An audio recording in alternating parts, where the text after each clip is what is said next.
Hi guys, मेरा नाम है साहिल खन्ना और आज की न्यूज शुरू करते हैं। सबसे पहली न्यूज है भाई, नया स्ट्रेन निकल के आया साउथ अफ्रीका वेरिएंट और इसके चक्कर में बहुत सारी बुरी खबरें दिखाई दे रही है। जो आनंद महिंद्रा जी है उन्होंने इसके ऊपर एक मजा लिया है। उन्होंने बोला अगर ये कोई बंदा होता ना तो पेल पेल के मैं भूत बना रहता, मतलब बहुत मारता। तो सही बात है, अगर होता ना तो सब मार भाई इसको। तो वायरस ने भाई बहुत बुरा हाल कर दिया है और इसके चक्कर में हमको दिखाई दे रहा है ग्लोबल मार्केट क्रैश हो रहा है। इंडिया के अंदर अगर हम देख रहे हैं तो मार्केट 7 महीने में सबसे ज्यादा घटी। तो भाई बुरा हाल है मार्केट का। और आप अपना बताओ, आपने जहां पे भी इन्वेस्टमेंट करी हुई है उसका पोर्टफोलियो आपका किस तरीके का रह रहा है। और अगर मैं एयरलाइन होटल वगैरह के स्टॉक्स देखता हूं 8% के आसपास घटे, क्योंकि सबको लग रहा है कि शायद फिर से लॉकडाउन हो जाए, शायद ये हो जाए। होप फॉर द बेस्ट ऐसा ना हो, क्योंकि मैं तो चाहता नहीं और इनफैक्ट कोई भी नहीं चाहता ये चीज़ दोबारा से रिपीट हमको देखनी पड़े। इस बार सही हो जाए यार, परेशान हो चुके हैं सबके सब।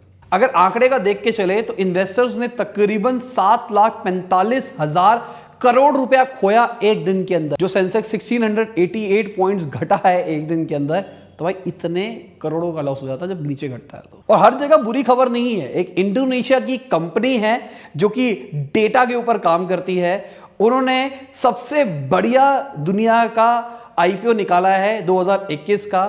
तकरीबन 10,000% ग्रो किया है वो। 10,000% मतलब 100 टाइम्स। मजा है भाई, ऐसा आईपीओ देखा है कभी किसी ने क्या? और क्या किसी ने इसके अंदर भी इन्वेस्ट किया था या फिर नहीं किया था? कोई वहां का बंदा भी देखता है क्या हमको? और अगर हम क्रिप्टो मार्केट की बात करके चलते हैं तो क्रिप्टो मार्केट का भी फॉल बरकरार है। इसका रीजन वायरस सिचुएशन भी है, प्लस इसका रीजन जो रेगुलेशंस के ऊपर खबरें निकल के आ रही है कि भाई हमारी गवर्नमेंट शायद रेगुलेशंस ला सकती है, बहुत सारे क्रिप्टो शायद रोक सकते हैं, बहुत कुछ हो सकता है। तो ये भी रीज़न है, पर वायरस सिचुएशन भी एक बहुत बड़ा रीज़न है।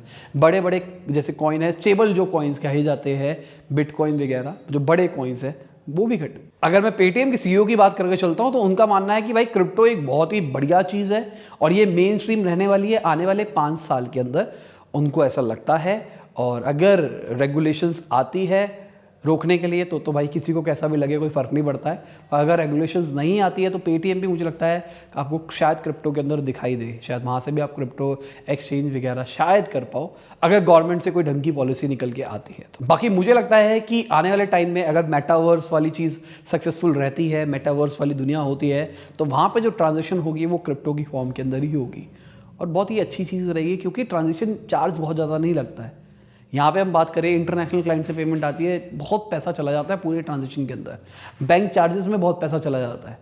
कन्वर्जन असली में आपको रेट दिखाई दे रहा है 75 का, पर आपको मिलता है 73, 73.5, बाकी सारा बैंक आ जाता है। उसके बाद जो पैसा भेज रहा है वो भेजने के ऊपर भी पैसा खा रहे हैं, तो बहुत सारा पैसा कटता है।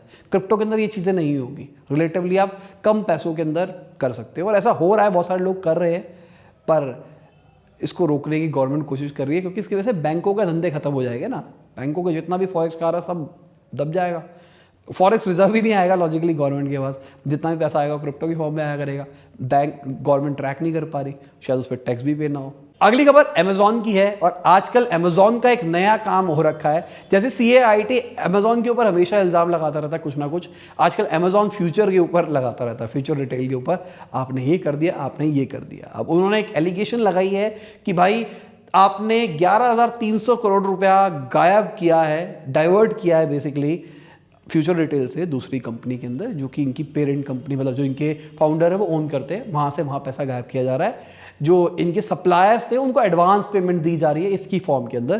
फ्यूचर रिटेल ने बोला ऐसा कुछ नहीं है।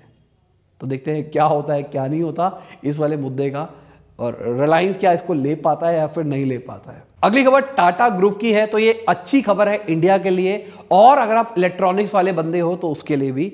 इंडिया के अंदर सेमीकंडक्टर का प्लांट लगने वाला है, तकरीबन $300 मिलियन की इन्वेस्टमेंट करने वाले हैं टाटा ग्रुप इंडिया के अंदर प्लांट लगाने के लिए। अभी हम देख रहे हैं ग्लोबल चिप शॉर्टेज चल रही है और उसके चक्कर में बहुत सारे लोगों को नुकसान हो रहा है, बहुत सारी प्रोडक्शन स्लो हो रही है। प्ले स्टेशन नहीं मिल रहा, मैंने प्ले स्टेशन 4 प्रो ले लिया है सेकेंड हैंड वाला, तो जल्दी शायद आपको लाइव स्ट्रीमिंग भी दिखाई दे। मतलब मैं भी, मेरी टीम भी खेला करेगी और लाइव स्ट्रीम चलता रहेगा, गेम वेम चलती रहेगी। देखते हैं क्या करते हैं। अभी 2 गेम्स ही लिए हमने खाली, तो देखते हैं क्या करते हैं उस चीज़ के ऊपर। पर ये चिप शॉर्टेज की वजह से ये सारी की सारी चीज़ें हुई है और ऐसा कहा भी जा रहा है कि भाई ये चिप शॉर्टेज शायद बरकरार रहेगी कुछ टाइम तक। तो इंडिया में फैक्ट्री लग जाएगी, फैक्ट्री लगने में टाइम लगेगा, पर जब फैक्ट्री लग जाएगी तो ऐसी शॉर्टेज शायद हमको ना देखनी पड़े, हमारे पास खुद की चिप होगी और हम प्रॉफिट कमा सकते हैं। और मुझे लगता है कि टाटा ग्रुप ने शायद चिप की मैन्युफैक्चरिंग इसलिए भी करी है क्योंकि उनको खुद भी जरूरत पड़ रही है अपनी खुद की गाड़ियाँ वगैरह के लिए, तो शायद उन्होंने कहा कि भाई अब वेंडर छोड़ो, अब खुद ही बनाएंगे अपनी चिप। अगली खबर आईटीसी की है। तो भाई आईटीसी ने 16% स्टेक एक्वायर किया है मदर स्पर्श के अंदर 20 करोड़ रुपए के अंदर। तो मैथ्स कैलकुलेट करके नीचे बताओ कितनी वैल्यूएशन हुई इस कंपनी की, और क्या आपने मदर स्पर्श के प्रोडक्ट्स यूज किए हैं फिर नहीं किए। अगली खबर नासा एक मिशन की है जहां पे वो एक स्पेसक्राफ्ट एक एस्ट्रॉइड के अंदर क्रैश कराने वाला है, और जो एलॉन मस्क है वो कह रहे हैं कि भाई जो डायनासोर्स ने हमारे साथ हुआ था, मतलब एवेंज लो, मतलब बदला लो। और वो क्यों कहा जा रहा है, क्योंकि भाई एस्ट्रॉइड गिरा था हमारी धरती पे, उसकी वजह से डायनासोर वगैरह वगैरह खत्म हो गए थे, तो वो कह रहे हैं भाई डायनासोर का बदला लो।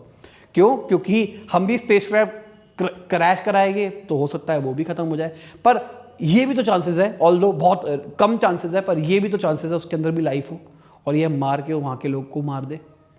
और अगर अभी हम एक देख रहे हैं, इसके बाद में एक सक्सेसफुल होगा, लोगों को मज़ा आएगा, अरे वाह हमने स्पेस में एस्ट्रॉइड तोड़ा, फिर हम ये चीज़ें और ज़्यादा करें। तो आपको लगता है ये चीज़ सही है या फिर नहीं है?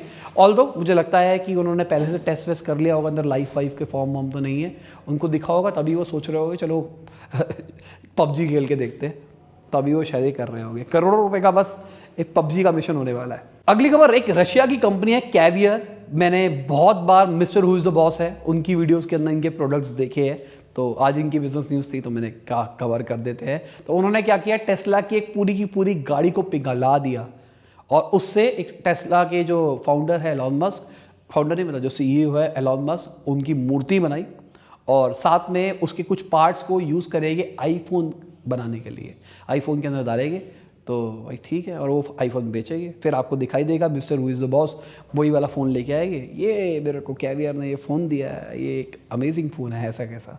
आप देखते हो उनको या फिर नहीं देखते? अगली खबर अपस्टॉक्स की है। तो वो इंडिया की 40th यूनिकॉर्न कंपनी बन गई है, मतलब जिन्होंने $1 बिलियन से ऊपर की वैल्यूएशन हासिल करी। उनकी जो वैल्यूएशन कही जा रही है वो 3 से $3.5 बिलियन की कही जा रही है। अभी टाइगर ग्लोबल इसके अंदर $25 मिलियन पहले से ही इन्वेस्ट कर चुका है, जो भी करंट राउंड चल रहा है इसके अंदर, और ये 17th कंपनी है इस महीने के अंदर जो यूनिकॉर्न बनी है। आया मौसम यूनिकॉर्न का। अगली खबर स्पेसएक्स की है। तो उन्होंने अपोलोजाइज किया है, जो स्टारलिंक के लोगों ने प्री ऑर्डर कर रखे थे, अभी तक बहुत सारे लोगों की डिलीवरी नहीं हुई, तो उन्होंने उसके लिए अपोलोजाइज किया और कहा है कि भाई इसलिए नहीं हो पा रहा है क्योंकि ग्लोबल चिप शॉर्टेज चल रही है और हम इस चक्कर में प्रोडक्ट नहीं बना पा रहे, नहीं डिलीवर कर पा रहे। कोई बाहर का बंदा हमको देखता है जिसके पास में प्रोडक्ट आ चुका है, उसने टेस्ट किया है, ईमानदारी से बताना क्या अच्छा चल रहा है वो। अगली खबर चाइना से है। तो उन्होंने जो उनकी कंपनी है दीदी वाली जो कंपनी है, उन्होंने उनको बोला है कि आप इसको डीलिस्ट करो यूएस की मार्केट से सिक्योरिटी कंसर्न्स की वजह से। ये जो मैंने दीदी किया था ना, ये कौन सी वेब सीरीज है, किसी ने देखी है क्या? दीदी दिमाग में घूमता है, जब भी मैं इस कंपनी का नाम पढ़ता हूँ ना तो ये वही नाम घूमने लग जाता है। अगली खबर रेंट मोजो की है। तो भाई रेंट मोजो ने 145 करोड़ रुपीस रेस किए हैं डेट और इक्विटी राउंड के अंदर, जिसके अंदर अगर हम देखें तो 130 करोड़ रुपए उन्होंने डेट में रेस किया है और 15 करोड़ रुपए उन्होंने इक्विटी के थ्रू रेस किया है। डेट का मतलब है उधार, मतलब आपने पैसा लिया है, आपको चुकाना होगा, शायद इंटरेस्ट के ऊपर चुकाना होगा, और इक्विटी का मतलब है आपने अपनी कंपनी के शेयर दे दिए है और उसके बदले पैसा ले लिया है। अगर वो पैसा आप खत्म भी कर दोगे तो कोई फर्क नहीं पड़ रहा है, पर डेट वाले को चुकाना पड़ता है और साथ में इंटरेस्ट भी देना पड़ता है। तो आपसे पूछता हूं बिजनेस को ग्रो करने के लिए क्या अच्छा ऑप्शन है, डेट या फिर इक्विटी? फाउंडर अनफिल्टर्ड में मैं क्वेश्चन पूछता हूं फाउंडर से, आज मैं आपसे पूछ रहा हूं, डेट या फिर इक्विटी? और इसी के साथ आज की वीडियो खत्म होती है। उम्मीद करता हूं आपको मजा आया होगा। लाइक कर देना, शेयर कर देना, कमेंट में बताना वीडियो कैसी लगी। बाय, गुड नाइट, शब बखैर, खुदा हाफिज, गुड मॉर्निंग, गुड आफ्टरनून, जब भी आप वीडियो को देख रहे हैं। आंख में अभी भी जलन है यार, तो थोड़ा सा बेटर है। सुबह डॉक्टर को दिखा के आया हूँ, ड्रॉप दे दी उसने बस, और कुछ नहीं किया। ऑल्दो उसने मना किया था शूट करने के लिए क्योंकि लाइट्स पड़ती है आंखों के अंदर, पर मैं शूट कर रहा हूँ क्योंकि इसके बिना रहा नहीं जाता। ब्रेड एंड बटर है मेरा। चलो बाय।